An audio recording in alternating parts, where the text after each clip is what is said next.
Baik, Assalamualaikum dan salam sejahtera semua. Okey, pada video kali keempat ini, okey, part 4, saya akan tunjukkan bagaimana cara kita nak masukkan button cari data.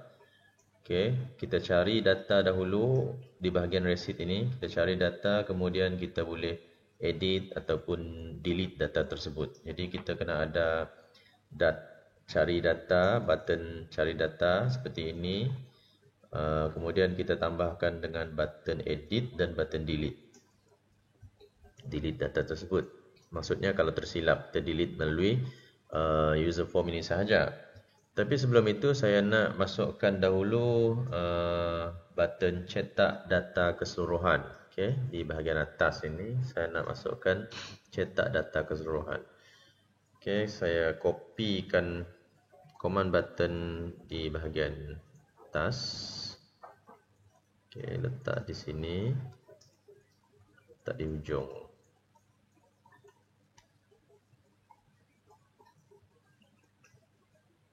Cetak data, cetak semua data.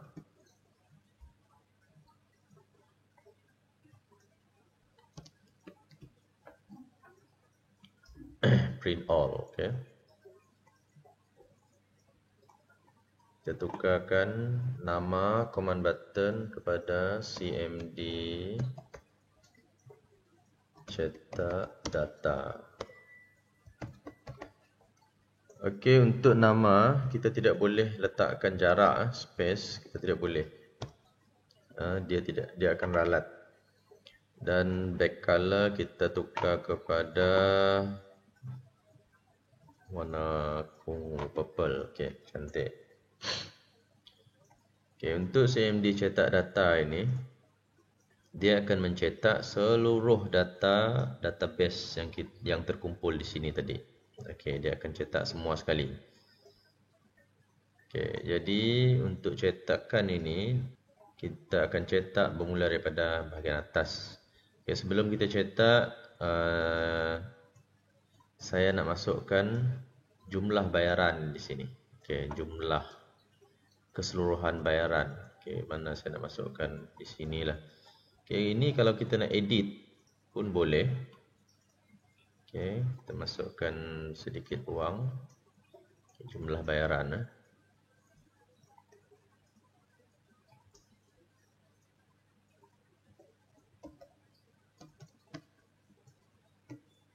Bayaran keseluruhan.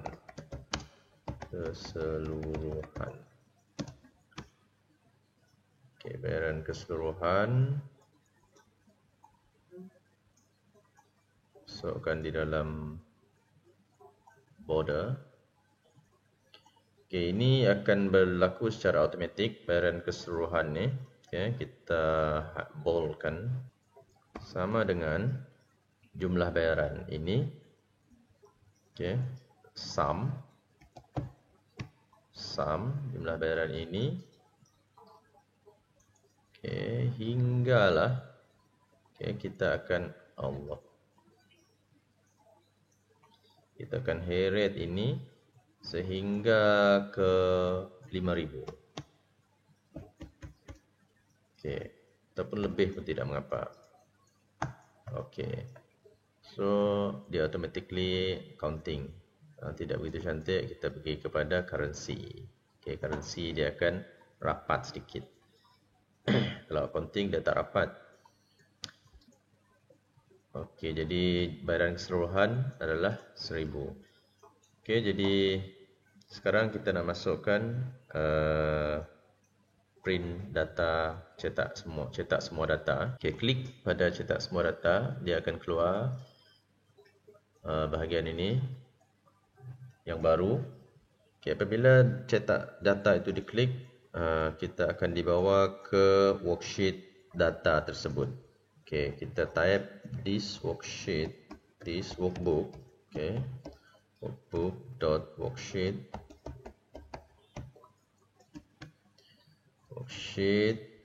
Nama worksheet itu tadi adalah data. Huruf kecil pun tak apa sebenarnya. Dot. Okey, kita nak cetak data di dalam worksheet data.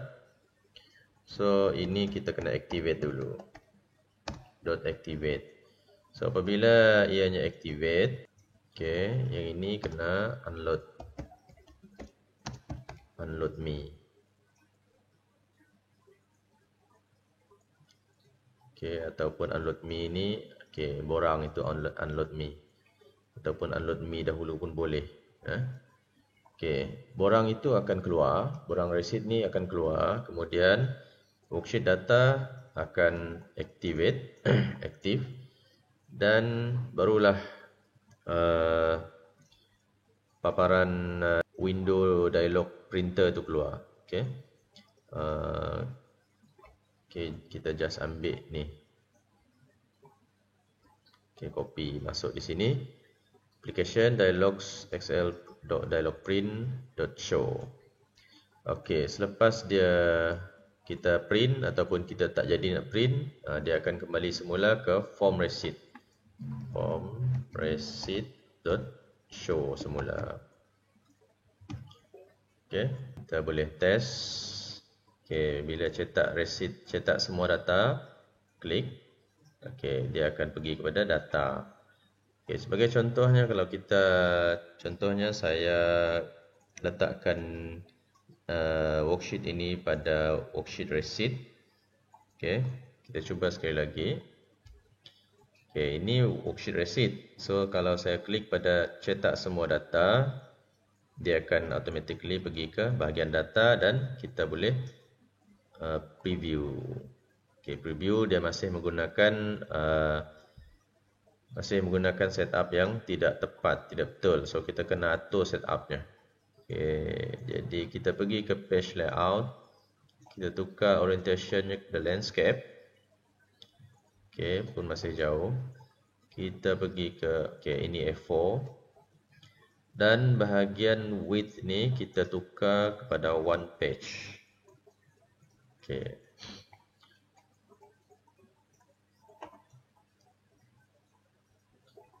Okay, jadi satu lagi ilmu yang saya nak ajarkan kepada anda adalah apabila kita sudah setting printer, kita kena set print area. Okay, print area. Okay, ini saya boldkan supaya lagi cantik ya. Okay, kita nak set print area. Bagaimana nak set print area pun gunakan page layout. Okay, kita akan highlight semua ini. Kita set print area. Okay, sekarang print area sudah di set. Cuba kita klik Ctrl P. Okay, kita adjust dia punya margin di bawah sekali, di sudut bawah. Okay, adjust atas sedikit, tepi adjust. Okay, kita nak print keseluruhan untuk tujuan simpanan dalam file ataupun sebagainya. Okay, jadi kalau kita dah set print area, kita kena buat setting sekali lagi untuk formula, okay, untuk name manager. Okay, sebab kalau kita tidak setting sekali lagi, maka print area dia akan print bahagian ini sahaja, walaupun data di bawah ni masih ada nanti. Okay, jadi kita akan set semula dalam name manager. Okay, dah muncul print area di sini. So apa yang kita masukkan adalah formula pada di sini. Okay, formula. Kita gunakan formula offset. Okay, offset kurungan. Okay, dia bermula daripada data A1. Okay, A1 di sini. Okay, yang ini saya padamkan. Untuk formula offset ini, ini adalah permulaannya A1. Dia bermula daripada sini. Untuk offset row kosong, kita letakkan column pun kosong. Dan kita buat calculation di sini, iaitu count dia akan refer pada contohnya A lah. Kalau A ni ada nombor 1, dia print. Kalau A ni nombor 2, nombor 3, nombor 4, nombor 5, dia akan print setakat tu saja. Okey, jadi yang bermula daripada atas, kita akan setkan A begini. Oops, AB. Okey, AA Okey. Ada tanda dolar dan tanda dolar, maksudnya dia tak bergerak. Dan di hujung sekali kita letakkan berapa kolom? 1 2 3 4 5 1 2 3 4 5 6 7 8 kolom. 8 kolom. Okey. Atas sikit. Okey, 8 kolom dan tutup kurungan. Okey, offset data A1 bermula daripada A1. Worksheet yang bernama data bermula daripada cells A1 tidak bergerak sebab ada dollar signs. Okey, kosong ni merujuk kepada offset bahagian row dan kosong yang kedua merujuk kepada offset bahagian kolom. Kemudian counting dia akan merujuk kepada row yang ada isi. Okey. Contohnya worksheet data AA. Okey, ni bahagian AA. AA ni maksudnya keseluruhan kolom A ni, yang mana yang ada isi nanti dia akan detect. Okey, kemudian yang akhir sekali 8 adalah jumlah kolom di dalam table tersebut. Okey, jadi kita save dan close. Okey, saya rasa kita kena tukar. Ini kena tambah ni 1 2 sampai 9 row. Sampai 9 row kena tambah di sini, pergi kepada name manager lagi. Okey, sorry. Jadi dalam count ini, print area dalam count kita kena tambah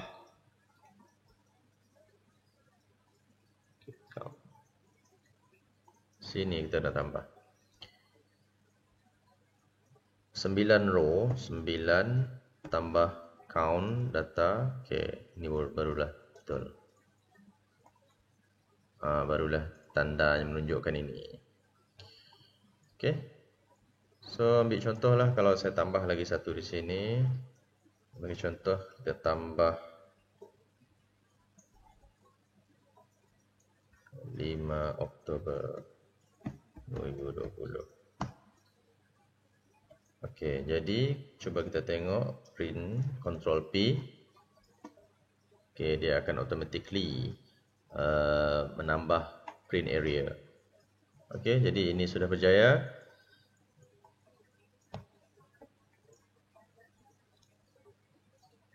Okey, sekarang kita cuba sekali lagi pada borang. Run. Okey, nama syarikat ni tak perlu tukar lagi dah sebab dah ditukar. Jadi yang ini sepatutnya boleh dah dinyah aktifkan, tetapi tak perlulah.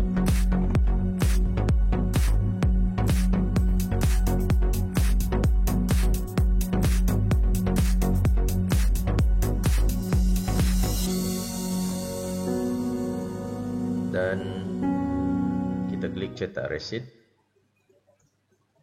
Adakah anda ingin mencetak resit ini? Okay, kalau ingin cetak, kita yes. Kalau tidak, no. Okey, nombor resit adalah yang 2. Dan cetak semua data. Kita boleh cetak semua data di sini.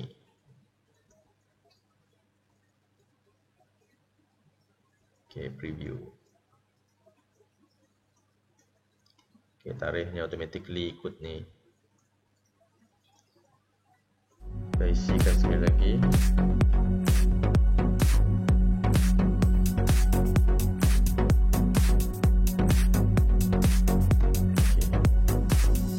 Cetak resit. Okey, dia akan keluar sebagai nombor 3, nombor resit yang ketiga. Kita cetak. Okey. No. Okey, sekarang kita cetak semua data macam tadi lah. Okey, jadi itu saja untuk proses cetak data kali ini. Kita akan pergi ke part yang seterusnya, iaitu bahagian yang kelima, bagaimana saya akan masukkan cari data, kemudian saya nak masukkan juga edit dan delete data serta reset data tersebut. Okey, jadi itu saja untuk kali ini. Sekian, terima kasih.